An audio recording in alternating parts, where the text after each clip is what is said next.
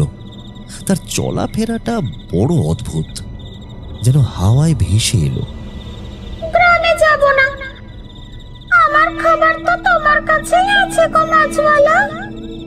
ফটিক খালুইটা বুকের কাছে শক্ত করে ধরল। আমার কাছে বলছো কি তুমি? আমার কাছে তো শুধু এই কাঁচা মাছ। কাঁচা মাছ কি মানুষে খায় নাকি? মেয়েটি এবার জিভ দিয়ে ঠোঁট চাটল। তার জিভটা অস্বাভাবিক রকমের লাল, সরু আর লম্বা, সাপের মতো। মাছই তো চাইবো, একটা মাছ দিবি? ওই বড় মাছটা দিবি? ওটার খুব সুন্দর গন্ধ বেরোচ্ছে, আমার জিভে একেবারে জল আসছে রে। ফটিক এবার বুঝতে পারল সে কার পাল্লায় পড়েছে। এ নির্ঘাত মেছো পেতনি। সে ধমক দিয়ে সাহস সঞ্চয় করবার চেষ্টা করল। এ মাছ দিব মানে ইয়ার কি পাইছো? হ্যাঁ?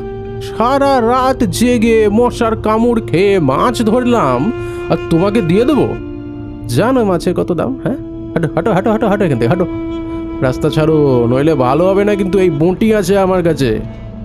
মেয়েটি এবার খিলখিল করে হেসে উঠল। সেই হাসি শুনে বাঁশঝাড়ের বাদুরগুলো ডানা ঝাপটিয়ে উড়ে গেল। ভিখিরি? হ্যাঁ, আমি ভিখিরি। ওরে ও মাছওয়ালা, তুই জানিস না আমি কে? আমি এই বিলের রানী। যা জলে থাকে সব আমার। তুই তো আমার মাছ চুরি করেছিস।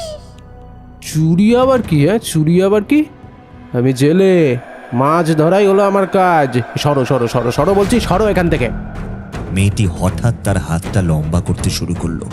মানুষের হাত যতটা লম্বা হয় তার থেকে দ্বিগুণ, তিনগুণ হাতটা বেড়ে গিয়ে ফটিকের খালুইয়ের দিকে এগিয়ে এলো। হাতটা হাড় সর্বস্ব, নখগুলো বর্ষার মতো। ফটিকের চোখ কপালে উঠল। ওরে বাবা রে, এ আবার কি ভেলকি? হাত এত লম্বা হয় কি করে? ও মা গো মা, জয় মা কালী।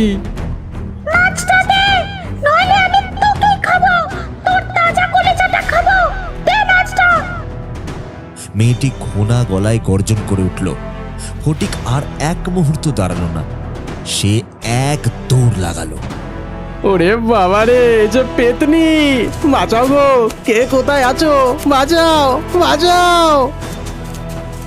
ফটিক দৌড়াচ্ছে, উন্মাদের মতো দৌড়াচ্ছে। তার পায়ের নিচে কাদা ছিটকে উঠছে, কাঁধের খালুইটা বাড়ি খাচ্ছে পিঠে। চিতল মাছটা ভিতরে ছটফট করছে। হ্যারিকেনটা হাত থেকে ছিটকে পড়ে ভেঙে গেছে অনেক আগেই। এখন ভরসা শুধু মাঝে মাঝে জ্বলে ওঠা বিদ্যুতের চমকানি। পিছন থেকে সেই খোনা গলার চিৎকার ভেসে আসছে। দাঁড়া, মাছটা দিয়ে যা। ওটা আমার, ওটা আমার ভোগ। ফটিকের মনে হলো তার কাঁধের খালুইটা ক্রমশ যেন ভারী হচ্ছে, যেন মাছের বদলে এক মন পাথর ঢুকে গেছে। তার নিঃশ্বাস নিতে কষ্ট হচ্ছে। জয় মা কালী, জয় মা রক্ষা কালী। মাগো, এই যাত্রায় বাঁচিয়ে দেবে মা। জোড়া পাঠা দিব মা। পেতনি, হিস, দূর হ, দূর হ, দূর হ পেতনি। হুস হুস, দূর হ, দূর হ, দূর হ, হুস হুস।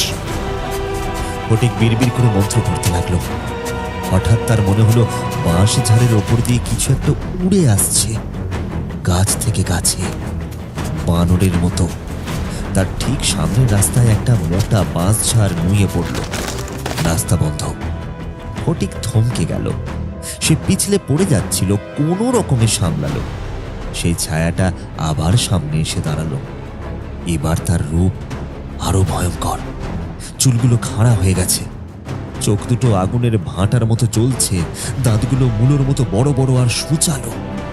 যাবি কোথায় মাছওয়ালা? আমাকে ফাঁকি দিবি? মাছ দিবি না? আমি যে কত কাল কাঁচা মাছ খাইনি। ফটিক ভয়ে মাটিতে বসে পড়ল। হাত জোর করে বলল, ভাই মা, আমাকে ছেড়ে দে। ঘরে আমার বউ আছে, ছোট একটা বাচ্চা আছে। ওরা না খেয়ে মরবে যে মা। তো তুই তুই অন্য কিছু খা না, অন্য কিছু খা। তবে মাছটা দে, মাছটা ফেলে দে। মাছটা দিলেই তোকে ছেড়ে দেবো। বিরিয়ানি খাবি? ফটিকের খুব মায়া হলো মাছটার উপর। এত বড় চিতল মাছ, 5 টাকা। কিন্তু জানের মায়া তার চেয়েও বড়। সে খালুইয়ের ঢাকনাটা একটু ফাঁক করলো, ভেতর থেকে একটা ছোট ল্যাঠা মাছ আর দুটো পুঁটি মাছ বের করে ছুঁড়ে দিল রাস্তার পাশে। নে নে নে, এটা খা, এটা খেয়ে নে, পেট ভর, আমাকে যেতে দে রে মা। পেতনিটা শূন্যে লাফিয়ে উঠে মাছগুলো লুফে নিল, যেন কুকুর বিস্কুট লুপছে। তারপর কাঁচাই সেটা চিবোতে শুরু করলো। কাঁটা সমেত চিবানোর শব্দ, হাড় ভাঙার শব্দ, রক্ত চোষার শব্দ। ফটিক সেই সুযোগে বাঁশঝাড়ের নিচ দিয়ে গোলে আবার দৌড় দিল। আর একটু গেলেই গ্রাম, ওই তো বিষ্টুপালের বাড়ির আলো দেখতে পাচ্ছি আমি। কিন্তু পেতনিটা ছোট মাছে সন্তুষ্ট নয়। সে নিমেষের মধ্যে মাছগুলো শেষ করে আবার পিছু নিল। ওটাতে পেট ভরলো না রে, ওগুলো তো চুনোপুটি। আমার বড়টা চাই, ওই চিতলটা দে, ওটার পেটিতে অনেক চর্বি। ফটিকের মনে হলো কেউ তার খালুইটা ধরে টানছে পিছন থেকে। টানটা এত জোরে যে ফটিক হুমড়ি খেয়ে কাদার মধ্যে পড়ে গেল। এই ছাড় ছাড় বলছি, শাকচুন্নি, ছেড়ে দে ছাড় ছাড়। ফটিক কাদা মেখে উঠে দাঁড়ালো। সে গায়ের জোরে ঝটকা মারল। দিবি না?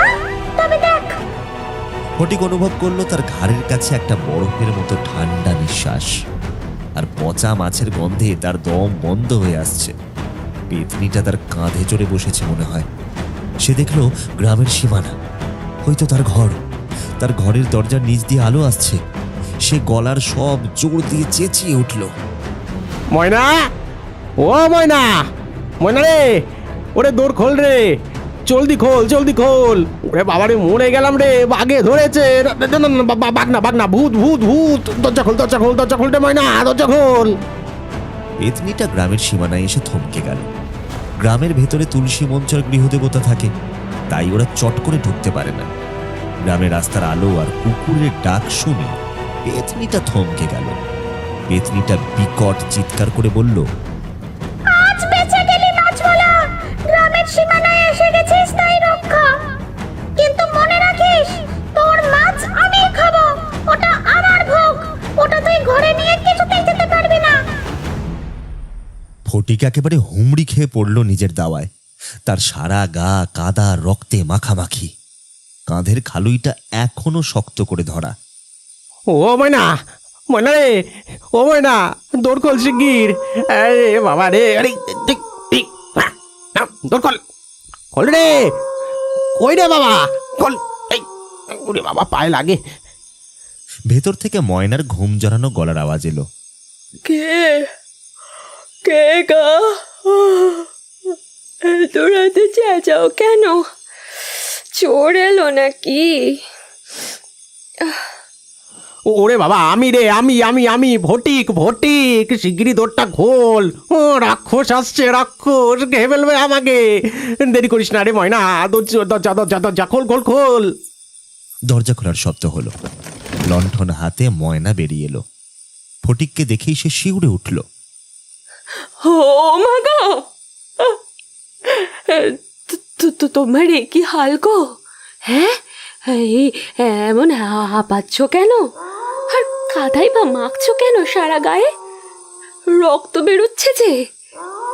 ফটিক দৌড়ে ঘরে ঢুকে দড়াম করে দরজাটা বন্ধ করে দিল। তারপর পিঠ দিয়ে দরজা চেপে ধরে বসে পড়ল। তার বুকটা হাঁপড়ের মতো ওঠানামা করছে।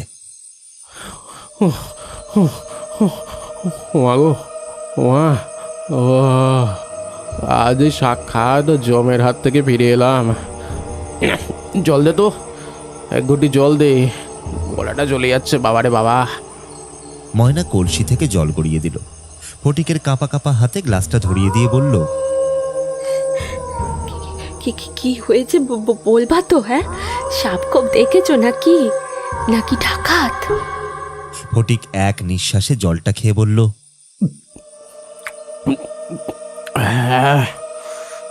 সাপ লয় রে মাগি, পেতনি, মেছো পেতনি। ওই বাঁশ বাগানে আমার কাছে মাছ চাইছিল, সে আমি তো দিই নাই। এই কি দৌড়টাই না করালো রে বাবা। ও মনে হলো গাড় মোটকে দিবে একেবারে। ময়না ভয়ে শিউরে উঠল।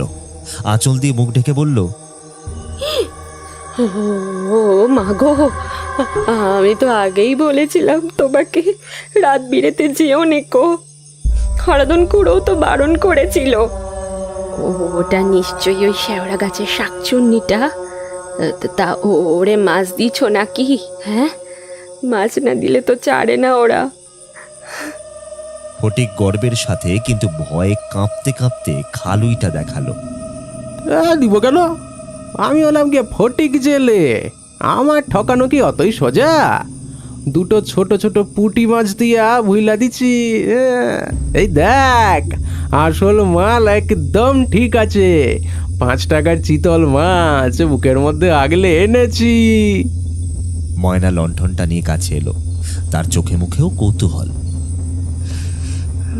বাবা, তোমার সাহস আছে বটে, পেতনির মুখ থেকে মাছ ছিনিয়ে আনছো। দেখি দেখি মাছটা কত বড়, কাল আমি সর্ষে বাটা দিয়ে ঝাল করব। ফটিক হাসলো, ক্লান্ত হাসি। দেখবি দেখবি দেখবি, হ্যাঁ দেখবি। দাঁড়া, চোখ কপালে উঠে যাবে তোর। যা তেল হবে না মাছটার। উফ, কাঁধটা ব্যথা হয়ে গেল বাইতে বাইতে। বাবারে বাবা, এনে এনে দেখ দেখ দেখ, তোর শাড়ি আর আমার মাছ। ময়না লণ্ঠনটা খালুইয়ের মুখের কাছে ধরল। ফটিক খালুইয়ের ঢাকনার দড়িটা খুলে ঢাকনাটা উল্টে দিল। ময়নার মুখটা উজ্জ্বল হয়ে উঠল দেখার জন্য, কিন্তু পর মুহূর্তেই সে আকাশ ফাটানো চিৎকার দিয়ে উঠল। ওগো, ওটা কি? ওটা কি গো? কি কি কি কি কি কি কি কি হলো কি হলো? আরে চেঁচাস কেন? হ্যাঁ, মাছ দেখে ভয় পেলি নাকি? ফটিক চমকে উঠল। সে নিজেও উঁকি মারল খালুইয়ের ভেতর। তার হাত পা অবশ হয়ে গেল, রক্ত হিম হয়ে গেল শিরায়। মনে হলো কেউ যেন তার মাথায় হাতুড়ি মারল। খালুইয়ের ভেতর সেই বিশাল রূপলি চিতল মাছটা নেই। মাছের বদলে সেখানে কুণ্ডলি পাকিয়ে পড়ে আছে একদলা দকদকে কাঁচা মাংস, যেন কোনো পচা জানোয়ারের নাড়ি ভুড়ি। কালচে রক্ত চুইয়ে পড়ছে বাঁশের ভাগ দিয়ে, আর সেই মাংসের সাথে জড়িয়ে আছে একগোছা লম্বা কালো জট পাকানো চুল, মানুষের চুল। তাতে লেগে আছে শ্যাওলা আর কাদা। ফটিক ছিটকে সরে এলো। এ কি করে হলো? এ তো মাছই ভরেছিলাম, নিজের হাতে ধরলাম, আমি তো নিজের কাঁধে আনলাম। ময়না থরথর করে কাঁপছে, সে দেওয়ালের সাথে সেঁটে গেছে। ওগো, ওগো, এ যে সেই পেতনির চুল। ও মাছ নিয়ে গেছে গো, ও মাছ নিয়ে গেছে। তুমি কি এনেছো ঘরে? তুমি কি এনেছো? হঠাৎ বন্ধ দরজার ওপার থেকে ঠিক জানলার পাশ থেকে সেই খোনা গলার হাসির আওয়াজ ভেসে এলো। বাতাসের সাথে মিশে সেই হাসি ঘরের ভেতরে ঢুকছে। বলেছিলাম না মাছওয়ালা, বলেছিলাম না ওই মাছটা আমার ভোগ। আমি কি কাঁচা মাছ খাই না বোকা? আমি তো মাছের শাকটুকু চষেনি, মাছের আত্মাটা আমি খেয়ে নিয়েছি রাস্তায় আস্তে আস্তে। হাড্ডি মাংস আর আমার গায়ের ময়লা তোদের জন্য রেখে গেলাম। ফটিক দেখলো খালুইয়ের ভেতর ওই মাংসপিণ্ডটা নড়ছে, যেন ওটা জ্যান্ত। চুলগুলো সাপের মতো লিকলিক করছে। ফেলো ফেলো শিগগির, ওটা ফেলো বলছি, ওটা অশুভ, শিগগিরই ফেলে দাও ওটা। ফটিক লাথি মেরে খালুইটা উল্টে দিল। মাংস আর চুলগুলো মেঝেতে পড়ল, আর পড়ার সাথে সাথেই সেগুলো কালো ধোঁয়া আর ছাইয়ে পরিণত হয়ে বাতাসে মিলিয়ে গেল। ঘরের বাতাসে শুধু ভুরভুর করতে লাগলো সেই পচা আঁশটে মেছো গন্ধ, সেই গন্ধ যা ফটিক বাঁশবাগানে পেয়েছিল। ফটিক আর ময়না সারা রাত একে অপরকে জড়িয়ে ধরে কোনায় বসে রইল। লণ্ঠনটা নিভে গেছে তেলের অভাবে। বাইরে তখনও বৃষ্টির শব্দ, আর মাঝে মাঝেই জানলার খড়খড়ির ফাঁক দিয়ে কেউ যেন লম্বা নখ দিয়ে আঁচড়াচ্ছে আর ফিস ফিস করে বলছে, মাছ দিবি?